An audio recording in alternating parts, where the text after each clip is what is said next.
Hello. आप सभी को नौकरी फर्स्ट प्लेटफॉर्म पे स्वागत है। आज यहाँ पे एक न्यू वैकेंसी आई है, एडवर्टाइजमेंट है, आपका फ्रेश एडवर्टाइजमेंट है। तो यहाँ पे जो देखिएगा वो एजुकेशन डिपार्टमेंट में आपका टीचिंग पोस्ट के लिए है। और टीचिंग पोस्ट में क्या जी के लिए, तो यहाँ पे जो असिस्टेंट प्रोफेसर था उसके इक्विवेलेंट आपका जो लेक्चरर पोस्ट होता है उस पोस्ट के लिए, लेक्चरर पोस्ट के लिए यहाँ पे वैकेंसी निकली हुई है। और अच्छा खासा इसमें वैकेंसी भी है, आपका नंबर ऑफ़ सीट्स है और लगभग हर डिपार्टमेंट से है। तो यहाँ पे जो देख सकते हैं, यहाँ पे जो देखिएगा, यहाँ पे जो नंबर ऑफ़ यहाँ पे वैकेंसी इस रो में दिया हुआ है। नेम ऑफ द आपका सब्जेक्ट दिया, सब्जेक्ट का नेम दिया। उसके बाद यहाँ पे सब्जेक्ट वाइज या फिर कैटेगरी वाइज इस रो में आपका डिवाइड किया हुआ है नंबर ऑफ़ सीट्स जो है। तो यहाँ इस पोस्ट में देखिएगा, इस जिसमें मैकेनिकल इंजीनियरिंग है, आपका मेनली पॉलिटेक्निक जो कॉलेज है उस कॉलेज के लिए यहाँ पे टीचिंग पोस्ट के लिए। तो यहाँ पे मैकेनिकल इंजीनियर है, देख रहे हैं। उसके बाद इलेक्ट्रिकल इंजीनियर है, उसके बाद सिविल इंजीनियर है। तो इस प्रकार से देखिएगा, तो मैकेनिकल इंजीनियर में टोटल पोस्ट आपका 140 है, 140 है। और उसमें आप कैटेगरी वाइज देखिएगा तो यूआर में 48 है, एससी में 39 है और एसटी में 2 है, यानी 2 है। और उसके बाद यहाँ पे ओबीसी में 37 है और ईडब्ल्यूएस में आपका 14 है। उसके बाद डीएफएफ इस तरह कैटेगरी करके 2 है। उसके बाद पीएच जो हैंडीकैप होता है उनमें 5 है। उसके बाद वोमेन के लिए यहाँ पे और एक सर्विसमैन के लिए यहाँ पे 7 है और वोमेन के लिए यहाँ पे, लेडीज़ के लिए यहाँ पे 28 कैटेगरी है, 28 आपका सीट है। तो इस प्रकार टोटल ऐड कीजिएगा तो और 40 किया जाएगा। तो इस प्रकार से आप अपना देख लीजिएगा। इसमें आपका अलग अलग, जिसमें आपका सब्जेक्ट के नाम हो गया, जैसे मैकेनिकल इंजीनियर हो गया, इलेक्ट्रिकल इंजीनियर हो गया, सिविल इंजीनियर हो गया, उसके बाद इलेक्ट्रिक्स इंजीनियरिंग हो गया, फिर केमिकल इंजीनियरिंग हो गया, कंप्यूटर हो गया, पेंट टेक्नोलॉजी हो गया, प्लास्टिक मोल्ड टेक्नोलॉजी हो गया, टेक्सटाइल हो गया, फुटवियर, इस तरह से। और इसमें आपका पूरा यहाँ पे चार्ट बना करके ही दिया है, पूरा वैकेंसी का लिस्ट जो दिया है कि आपका कौन सा सब्जेक्ट में कितना आपका वैकेंसी है। तो इस प्रकार से देख सकते हैं। इसको मैं स्क्रॉल कर रहा हूँ, वीडियो को पॉज करके देख लीजिएगा और अपना जो सब्जेक्ट के अकॉर्डिंग जो इसको मैच कर लीजिएगा कि आपका कौन सा सब्जेक्ट है और उसमें कितना सीट है। तो इस प्रकार से जो इस वैकेंसी में देखिएगा, टोटल जो ऐड कीजिएगा तो आपका जो यहाँ पे वैकेंसी निकल के आएगा 513 पोस्ट के लिए। तो एक बार में 513 पोस्ट के लिए आ रहा है, कोई ख़राब नहीं है, अच्छा मतलब सीट है, इसको अच्छा सीट बोला जाएगा।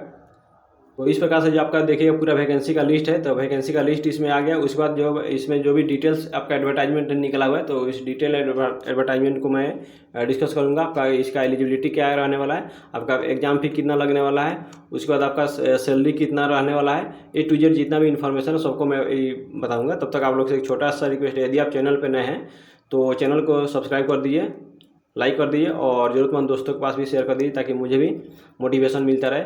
और मैं बता दूं, मेरे चैनल पर जो है ऑल इंडिया से जो गवर्नमेंट जॉब का या फिर प्राइवेट जॉब या सेमी गवर्नमेंट का जो जॉब या जॉब का नोटिफिकेशन या एडवर्टाइजमेंट आता है तो उसको मैं कवर करता हूं। तो इस प्रकार से मेरे जो चैनल पे अभी जाके देखिएगा, एटलीस्ट आपको 10 जो आपका करंट में रनिंग वैकेंसी है उसका PDF या फिर आपका वीडियो मिल जाएगा।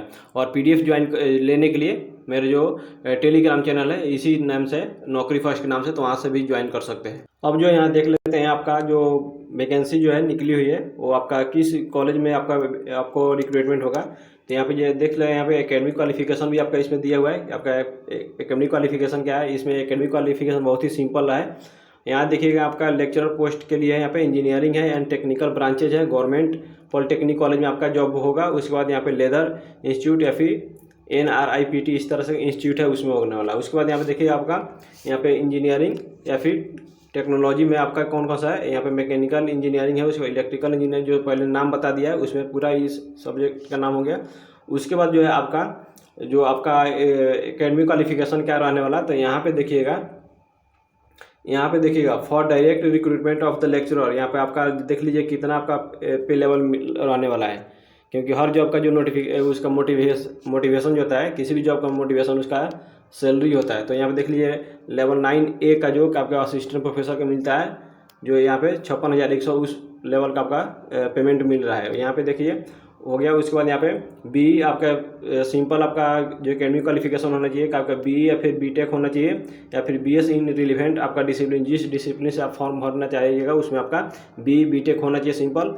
और उसके बाद यहाँ पे AICTE जो आपका अप्रूव्ड इंस्टीट्यूट से आपका होना चाहिए, डिप्लोमा हो सकता है, डिप्लोमा कॉलेज से होता है। उसके बाद आपका कितना चाहिए, आपका फर्स्ट क्लास यानी 60% जो आपका मार्क्स चाहिए आपको। यदि ग्रेडिंग पॉइंट है तो उसमें देख लीजिएगा, उसी के अकॉर्डिंग होना चाहिए आपका, और 60%। उसके बाद यहाँ पे फिर यदि आप direct recruitment of lecturer post के लिए यहाँ पे जाते हैं तो यहाँ पे लेवल आपका 10 मिलेगा, सैलरी आपका 10 लेवल का। उसके बाद 57,700 का आपका इनिशियल पे होगा। उसके बाद आपका जो TAD ऐड करके एटलीस्ट आपका 90 प्लस, हर हाल में आपका 90,000 प्लस आपका मिलने वाला है सैलरी। उसके बाद यहाँ देखिएगा, और यहाँ पे इसके लिए क्या चाहिए, तो आपका क्वालिफिकेशन क्या चाहिए, तो सिंपल है यहाँ भी कि आपको बैचलर्स और मास्टर दोनों डिग्री सेम रिलेवेंट डिसिप्लिन में होना चाहिए। मतलब यदि इलेक्ट्रिकल इंजीनियरिंग में जा रहे हैं, फिर मैकेनिकल इंजीनियरिंग में जा रहे हैं, तो आपका दोनों बैचलर और मास्टर दोनों सब्जेक्ट में एक ही मतलब होना चाहिए। इंजीनियर आपका बैचलर यहाँ पे मैकेनिकल इंजीनियर भी होना चाहिए।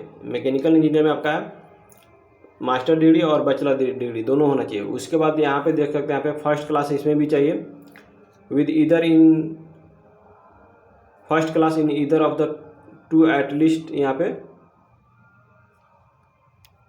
अब क्या आपका दो आपका यहाँ पे आपका दो आपका कंडीशन दिया है, तो इस दोनों में से कोई जो है आपका आपके पास डिग्री होना चाहिए। जब आपका सिलेक्शन होगा, आपका रिजल्ट आ जाएगा, उस समय DV यानी डॉक्यूमेंट वेरिफिकेशन के समय में आपके पास डिग्री होना चाहिए। अब यहाँ देख लीजिएगा, अलग अलग सब्जेक्ट के अकॉर्डिंग यहाँ पे सिलेबस भी दिया है, तो उसको भी देख लेते हैं। जैसे कि यहाँ पे देख लीजिए, एक आपका सब्जेक्ट है आर्किटेक्चर है। आर्किटेक्चर के लिए यहाँ पे आपका, यदि आप यहाँ पे डायरेक्ट रिक्रूटमेंट लेक्चरर के पोस्ट के लिए होते तो आपका E वाला आपका सैलरी मिलेगा। उसके बाद आपके पास डिग्री क्या होना चाहिए, तो यहाँ पे बैचलर इन आर्किटेक्चर होना चाहिए, या फिर 4 ईयर डिग्री होना चाहिए इन एलाइड सब्जेक्ट में फर्स्ट क्लास है आपका 60% मार्क्स के साथ, या फिर एलाइड सब्जेक्ट में उसके अलावा जिसमें साथ में जो सब्सिडी पढ़ते हैं उस तरह से होना चाहिए, जिसमें आर्किटेक्चर असिस्टेंट होना चाहिए, आर्किटेक्चरल इंजीनियरिंग होना चाहिए, आर्किटेक्चर एंड इंटीरियर डेकोरेशन होता है, इस तरह से होना चाहिए। फिर आपका बैचलर इन आर्किटेक्चर यहाँ पे बिल्डिंग इंजीनियरिंग हो गया एंड कंस्ट्रक्शन मैनेजमेंट हो गया, फिर bachelor in architecture interior designing. यदि आप फिर उसके बाद यदि आप यहाँ पे लेक्चरर पोस्ट के लिए यहाँ पे जाते हैं लेवल 10 में, तो आपके लिए यहाँ पे बैचलर और मास्टर चाहिए। मानी लेवल 10 में जाइएगा तो आपके पास मास्टर और बैचलर डिग्री चाहिए रिलेवेंट सब्जेक्ट में। इस प्रकार से जो देखिएगा, हर सब्जेक्ट का इस तरह से विस्तृत आपका जानकारी दी। मैं इसको स्क्रॉल कर रहा हूँ, थोड़ा इसको देख लीजिएगा। और मेनली आपको जो PDF जो खुद से पढ़ना चाहिए, और PDF लेने के लिए मेरे जो टेलीग्राम चैनल है उससे जुड़ जाइए। टेलीग्राम जो चैनल नौकरी फर्स्ट के नाम से ही है, तो उससे जुड़ जाइए। यहाँ पे सब A to Z आपको जो डिटेल्स इसमें दिया है, आप खुद से पढ़ सकते हैं। अब यहाँ देखते हैं आपका पेमेंट कितना लगने, फी कितना लगने वाला है, उसको देखते हैं। जो देख लीजिए यहाँ पे एप्लीकेशन फ़ी कितना लगने वाला है, तो एप्लीकेशन फ़ी यहाँ पे जो दिया हुआ है, जिसमें अनरिजर्व्ड ईवर है और इकोनॉमिक EWS के लिए या फिर OBC के लिए यहाँ पे आपका 200 रुपया एग्जाम फ़ी लग रहा है। उसके बाद प्रोसेसिंग फ़ी आपका 25 रुपये, इन टोटल 225 रुपया लगेगा। इस प्रकार से SC और ST के लिए यहाँ पे टोटल 105 रुपये लगने वाला है। फिर उसके बाद PWD के लिए यहाँ पे ओनली 25 रुपये लगने वाला है। एक सर्विसमैन के लिए भी आपका 80 प्लस यहाँ पे 105 रुपये लगने वाला है। इस प्रकार से आपका एग्जाम फी है। और उसके बाद जो आपका, यदि आप फ्रीडम फाइटर्स से आते हैं, सॉरी यहाँ पे देखिएगा, यहाँ पे यदि आप फ्रीडम फाइटर से आते हैं, यहाँ जो देखिएगा यहाँ पे फ्रीडम फाइटर से हैं या फिर उसके बाद आपका वुमेन कैटेगरी से है, किसी भी कैटेगरी के वुमेन है। उसके बाद स्किल्ड प्लेयर है, तो जिस कैटेगरी में आप रहिएगा, जिसमें आप फ्रीडम फाइटर है, आपको EWS के कैटेगरी में तो आपको इतना रुपया करना है। यदि फ्रीडम फाइटर है SC ST के लिए, तो इस जो SC ST का जो चार्ज है वो आपको पेमेंट करना होगा। और यहाँ पे देखिए आपका नेचर ऑफ द पोस्ट क्या चीज़ रहने वाला, तो यहाँ पे ग्रुप B का आपका जॉब होगा। यहाँ पे UP, यहाँ पे टेक्निकल एजुकेशन टीचिंग सर्विस में, यानी UP गवर्नमेंट का है, मतलब UP राज्य से, जो उत्तर प्रदेश राज्य से आया है। उसके बाद गैजेटेड है, मतलब राजपत्रित आपका जो जॉब होगा राजपत्रित होगा। लेवल 9 ये तो बता ही दिए हैं। उसके बाद रिजर्वेशन जो आपके जो UP के जो होंगे उनको, जो यूपी की जो उत्तर प्रदेश के मूल निवासी होंगे, यहाँ पे वहाँ के रेसिडेंट्स होंगे, तो उनको यहाँ पे कैटेगरी वाइज यहाँ पे रिजर्वेशन मिलेगा। अदर जितने भी स्टेट के हैं उनको रिजर्वेशन नहीं मिलेगा। एजुकेशनल क्वालिफिकेशन में 60% नंबर मांगा है फर्स्ट डिवीजन, तो इस प्रकार से हो जाएगा। यदि आपका ग्रेड पॉइंट में, तो यहाँ पे देख लीजिए 6.25 है तो आपका 55% होता है।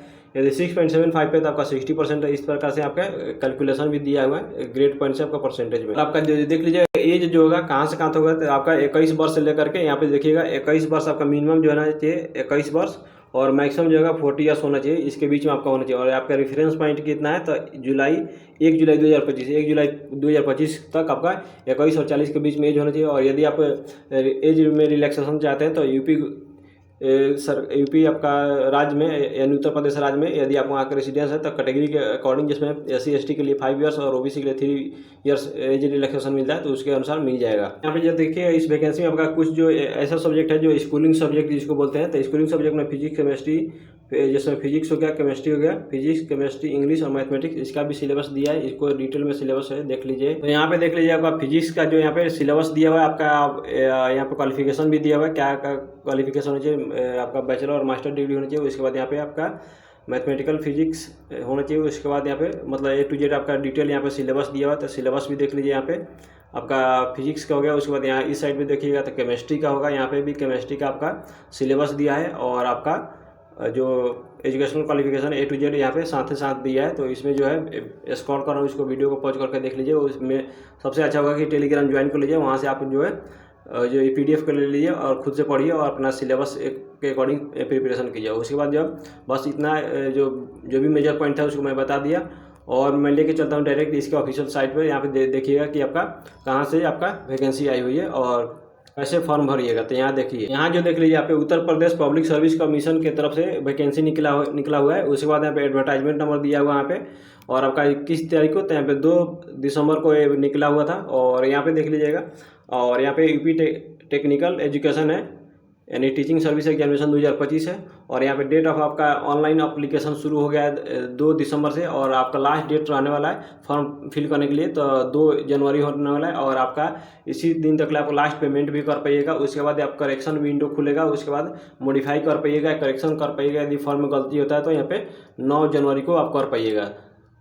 यहाँ पे जो देख लीजिएगा कुछ इंपॉर्टेंट इंस्ट्रक्शन है कैंडिडेट के लिए। तो यहाँ पे आपका ऑफिशियल वेबसाइट है, यहीं पे आपका एडवर्टाइजमेंट मिल जाएगा, और आपका एप्लीकेशन भी यहीं से फिल करना होगा।